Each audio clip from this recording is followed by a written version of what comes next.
a mineração representa cerca de 7% do PIB do nosso estado. São quase 450 cidades que recebem compensações financeiras. 20 delas vivem exclusivamente da atividade minerária. Mas, depois de 2 tragédias recentes, alguns desafios. Qual o futuro da mineração e como fazer a diversificação econômica do estado? Com a palavra, os especialistas. Foi no século XVII, com a descoberta das primeiras jazidas de ouro, que os territórios que hoje formam o nosso estado começaram a ganhar a atenção do colonizador português.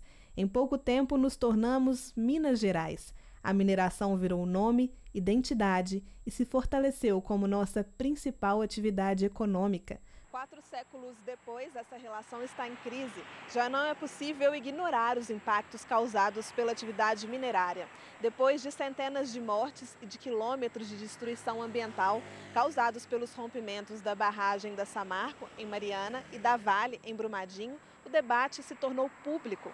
Um futuro sem mineração começa a ser discutido. Mas como ficaria a economia das cidades mineiras? Hoje, Minas Gerais é dependente da mineração. São 449 municípios que recebem compensação financeira pela exploração mineral, a chamada CEFEM. Ou seja, mais da metade das cidades contam com o pagamento da taxa. Em 2019, já foram mais de 300 milhões de reais recebidos.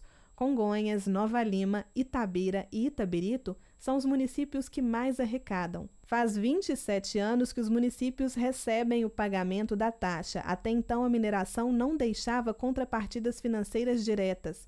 Mas um estudo da Escola de Economia da UFMG mostra que o dinheiro recebido nas últimas décadas não resultou em desenvolvimento para cidades mineradoras. O que se observou, então, foi esse aprofundamento da dependência minerária, um certo enfraquecimento, empobrecimento tecnológico da estrutura produtiva desses municípios e uma baixa apropriação da renda local. As pessoas pensam nas grandes cidades minerárias que extraem minérios há séculos, pensa no nível de desenvolvimento e na apropriação de renda local das populações, das comunidades locais. É muito baixa. Quando a taxa de compensação foi criada, o objetivo era que o dinheiro fosse aplicado em melhorias, na infraestrutura, na qualidade ambiental, saúde e educação das comunidades. Na visão dessa economista, o dinheiro precisa ser destinado a um fundo que tenha como objetivo promover a diversificação econômica das cidades. Só assim os municípios terão autonomia econômica. Uma das alternativas e movimentos mais importantes seria a retomada de alguma estratégia de desenvolvimento sustentado para essas regiões, para essas atividades, para essas regiões minerárias. E isso, de certa forma, passa por uma articulação institucional importante. Então, a criação, por exemplo, de um fundo regional que fosse justamente coordenar e capitalizar recursos e também os diversos atores envolvidos, não só as empresas, não só os governos, mas também toda a sociedade civil, no sentido de capturar também os desejos dos movimentos sociais, da Associação dos Atingidos, da Associação dos Municípios Mineradores, para justamente definir prioridades, definir investimentos prioritários de diversificação produtiva que passam, justamente pela diversificação de outras atividades, tanto industriais quanto de atividades de serviços, para além da atividade da mineração. Para esse ambientalista, a transição para uma economia menos dependente da mineração pode ser demorada, mas é necessária. Uma mudança de paradigma, de modelo de desenvolvimento, ela tem um custo,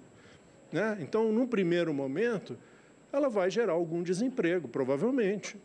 Mas no médio prazo, outras formas de atividade vão entrar, mais contínuas, mais sustentáveis, e o nosso território vai ser mais saudável. Então, a atividade de mineração ela é incompatível com a preservação dos recursos hídricos.